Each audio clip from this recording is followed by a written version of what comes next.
A week from today, the president is set to meet behind closed doors with Russian President Vladimir Putin, one-on-one plus translators. The meeting is raising concerns, grave ones, among U.S. allies and some of the president's own advisors, that Trump will be outmatched by Putin, who has reportedly been cultivating their personal relationship in a series of phone calls. According to the Washington Post, the Russian president complains to Trump about fake news and laments the U.S. foreign policy establishment, the deep state, in Putin's words, is conspiring against them. It's not us, Putin has told Trump. It's the subordinates fighting against our friendship. It's beautiful. The precise relationship between the two leaders is at the heart of the mystery still surrounding the 2016 election. Did the Trump campaign, did the candidate at the heart of it conspire with Russia to subvert American democracy? And does Russia have some kind of leverage over Donald Trump? In a new cover story from New York Magazine, writer Jonathan Chait argues we have not allowed ourselves to consider the full range of possibilities. Chait lays out what could be considered the worst-case scenario for Trump-Russia collusion, that Donald Trump has been a Russian intelligence asset since 1987. New York Magazine's Jonathan Chait joins me now. So, okay, it sounds insane. I just want to say, it really does. Like, the idea that he goes to Moscow in 87, is cultivated as a Russian intelligence asset and is this sort of like sleeper cell for decades sounds nuts. It sounds like the stuff of conspiracy theories. Why are you not insane? So that's a great question, Chris. I get that all the time. So first of all, the piece acknowledges that that is probably not true, but it might be. And one of the reasons I wrote this is you need to take seriously some of these low probability, high impact scenarios. You know, before the election, sort of everyone heard that Hillary Clinton had about an 80% chance of winning, and we all just treated it like that meant 100% and didn't think about what would that 20% alternative really mean. So that's part of what I'm doing with this, with aspects of this piece, like this trip to Moscow. You know, what would it mean if it really went that deep? Now, there's a lot of ways in which this scandal could be really bad and not go that deep. But I think you need to consider that for another reason, which is that everyone always says, well, this has been Trump's view forever. All this stuff he's saying about the Western allies splitting us apart from the West and how he's sort of pissing on them all the time and saying, you know, we should let them go their own way. That's just what he's always thought. It's not really what he's always thought.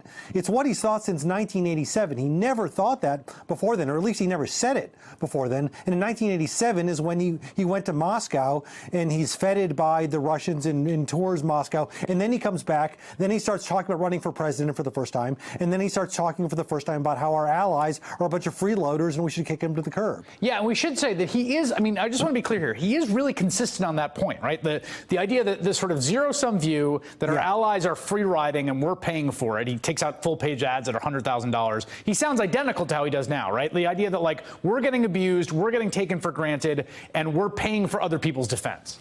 We're paying for other people's defense who were defending against the Russians. Right, at that point particularly, yes. So it really dovetails with Russian foreign policy interests then and now. Now, again, that's probably a coincidence, but it might not be. I mean, I think, you know, you have to take seriously the possibility that it's not a coincidence. And, you know, I try to assemble all the information that I think can be brought to bear on this question. Like I quote John Brennan, who was the CIA director as recently as 2016, who said that he thinks the Russians have something over on Donald Trump. And the weird thing is that thinking like the CIA director, hey, maybe he knows what he's talking about, that's the kook theory as we understand it. Like the kooks are the ones who are saying we should listen to the guy who's running the CIA. Usually the kooks are saying the CIA is part of the conspiracy. Right. And now it's we kooks who say, let's listen. Well, I want to follow up on that, but first, there's one piece in here that I completely forgotten about. So I want to play Brennan's testimony in May 2017 that you cite in the piece just to give people a flavor of how he talks about it. Take a listen. I've studied Russian intelligence activities over the years and have seen it, again, manifest in many different of our counterintelligence cases and how they have been able to get people, including inside of CIA, to become treasonous. And frequently individuals who go along that treasonous path do not even realize they're along that path until it gets to be a bit too late.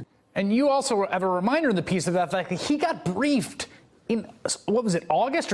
In August 2016, the head of British intelligence flies to the U.S., this is reported by Jimmy Mayer, to brief him personally on what was going on between the Trump campaign and Russia.